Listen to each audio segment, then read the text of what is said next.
हमने तो अपने हेलीकॉप्टर को ट्रैक्टर बना दिया। महागठबंधन राष्ट्रीय जनता दल के हमारे उम्मीदवार शाहिद साहब जी मंच पे उपस्थित, किशनगंज के सांसद जावेद साहब जी, फौजिया राणा जी, राष्ट्रीय जनता दल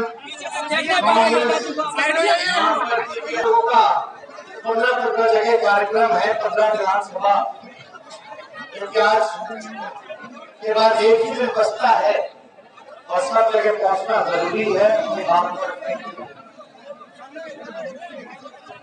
कोचा धामन की जनता को सबसे पहले आदाब प्रदान और सलाम हम करते हैं। लेकिन ज्यादा हम पकाऊ थकाऊ भाषण नहीं देंगे, सीधे मुद्दे की बात करेंगे। कहीं की बहुत पार्टियां आएंगी, बहुत चीजें होंगी, हर चीज अपनी बात को लोग रखेंगे आप लोगों के सामने, लेकिन हम आपकी बात करेंगे, हम आपकी सुनेंगे और आपको हम विश्वास दिलाते हैं कि एक मौका मिलेगा तो आपके लिए वो काम करेगा। देखिए, 15 साल से बिहार के मुख्यमंत्री नीतीश कुमार जी, डबल इंजन की सरकार है, लेकिन दिल पे हाथ रख के आप लोग सभी लोग कोचा धामन की जनता आवाम से मैं कहना चाहता हूँ, दिल पे हाथ रख के जरा बोलिएगा, जब थाना ब्लॉक जाते हो तो बिना चढ़ावा दिए कोई काम होता है? नहीं होता। आप बताइए, कोई कारखाना लगा? नहीं लगा। बेरोजगारी बढ़ी है कि घटी है? बढ़ गई है। गरीबी घटी है कि बढ़ी है? बढ़ गई है। महंगाई घटी है कि बढ़ी है? भुखमरी घटी है कि बढ़ी है? पलायन बढ़ा है कि घटा है? तो क्या काम हुआ 15 साल? कुछ भी नहीं। बिहार को विशेष राज्य का दर्जा मिला? नहीं मिला। विशेष पैकेज मिला? नहीं मिला। तो डबल इंजन किस बात? 15 साल तक ये लोग राज करते रहे, 15 साल नीतीश जी को मौका मिला, ना गरीबी मिटा पाए, ना भुखमरी मिटा पाए, ना पलायन रोक सके, ना कारखाना दिया, ना नौकरी दिया। तो जो व्यक्ति अगर 15 सालों तक काम नहीं कर सकता, वो अगला 5 साल भी काम करने वाला नहीं। आप देखिएगा, सीमांचल का इलाका गरीब है, पिछड़ा है। नीतीश कुमार जी ने शिक्षा को चौपट कर दिया, तालीम को चौपट कर दिया। अस्पताल चले जाइए तो अस्पताल को ही आईसीयू में डालना पड़ेगा। ये स्थिति है, बदहाली है, जो कि सच्चाई। क्या मुद्दा है यहाँ का? कमाई, दवाई, पढ़ाई है कि नहीं? पढ़ाई होनी चाहिए, दवाई मिलनी चाहिए, इलाज होना चाहिए और कमाई होनी चाहिए, रोजगार मिलना चाहिए, नौकरी मिलनी चाहिए। यही मुद्दा होना चाहिए कि नहीं होना चाहिए? हाथ उठा के बताइएगा। पढ़ाई, कमाई, दवाई। लेकिन इस सरकार ने क्या दिया? गरीबी के अलावा, भ्रष्टाचार के अलावा, भूखमरी के अलावा कुछ भी नहीं। इसलिए हम नए सोच के हैं, नया बिहार बनाना है। शाहिद साहब को हम लोगों ने प्रत्याशी बनाया है। मुझे पूरा विश्वास है कि कोचा धामन की जनता जो है प्यार और आशीर्वाद देने का काम करेगी। हमने तो अपने हेलीकॉप्टर को ट्रैक्टर बना दिया। अब अकेला आदमी हर जगह जाना पड़ता है। 31 साल का नौजवान अकेले मोदी जी से लड़ रहा है, नीतीश जी से लड़ रहा है, भारत सरकार से लड़ रहा है। लेकिन आपको बताना चाहेंगे कि 2 चरण का चुनाव हो गया, लगभग इनकी विदाई तय है।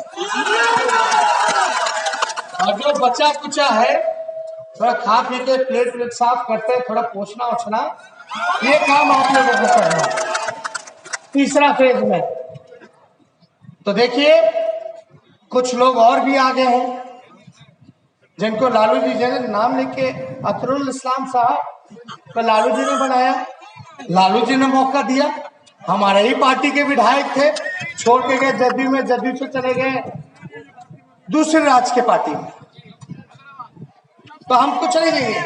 हम देखो, हम प्यार की बात करते हैं, एकता की बात करते हैं, मुद्दे की बात करते हैं, काम की बात करते हैं। हम किसी का शिकायत करने नहीं आए, हम अपनी बात को रखने आए। लेकिन आप तो जानते हैं कि पिछले बार महागठबंधन बनाया था, नीतीश जी को हम लोगों ने मुख्यमंत्री बनाया, लालू जी ने बनाया। सबसे ज्यादा सीट आने के बावजूद भी मुख्यमंत्री बनना सवाल नहीं है। हम लोग अपने विचार और नीति और सिद्धांत से समझौता नहीं करते। नीतीश कुमार जी ने अपने विचार नीति से समझौता किया और वो बीजेपी और आरएसएस के गोद में चले गए। क्या किया पार्लियामेंट में बताने की जरूरत है, आप लोग तो होशियार लोग। बिल्कुल बिल्कुल। तो हमको तो कुछ कहना नहीं है, लेकिन हमने विपक्ष में भी रह करके सरकार को मजबूर किया कि प्रस्ताव भेजो। पहला व्यक्ति बिहार बंद करने वाला, पहला पार्टी सड़कों पे आने वाला, तो हमको बताने की जरूरत नहीं है। लालू जी ने आप सबों के हिफाजत के लिए, आवाज के लिए क्या नहीं किया। भैया बीजेपी में चले जाइएगा तो आप हरिश्चंद्र हो जाओगे, नहीं जाओगे तो चोर हो जाओगे। सीबीआई ईडी इनके प्रेस पड़ेगी। आज लालू जी ने अडवाणी जी को गिरफ्तार किया था, आज उसकी सजा भोग रहे हैं, लेकिन लालू जी झुके नहीं, अभी भी लड़ रहे हैं। हम पे भी मुकदमा हुआ, हम लड़ रहे हैं और इनका बीजेपी का और नीतीश जी का विदाई कर रहे हैं। इसलिए आप सब लोगों से कहना चाहिए, आप देखिए ना, मोदी जी हमको गाली दे रहे हैं, बेटे की उम्र के।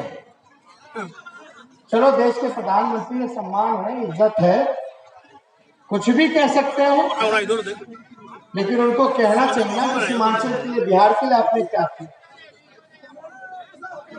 कोई काम नहीं किया। नीतीश जी को बताइए, कुछ नहीं किया। वो भी हमको गाली दे रहे हैं। हमारे क्या गलती है कि हम गरीबी पे बात करें, भुखमरी पे बात करें, तालीम पे बात करें, शिक्षा चिकित्सा पे बात कर रहे हैं।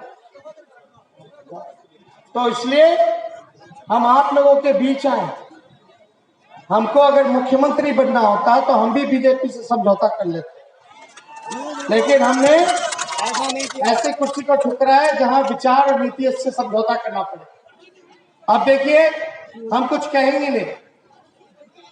आप अतरुल इस्लाम साहब जी मेहमानों को ला रहे हैं, बाहर से ला रहे हैं, तो हम कुछ नहीं कहेंगे। सुनिए, हम लोगों को तो खातिरदारी करना है, हम लोगों को तो संस्कृति में है ना भैया, मेहमान को बुलाइए, खिलाइए, पिलाइए।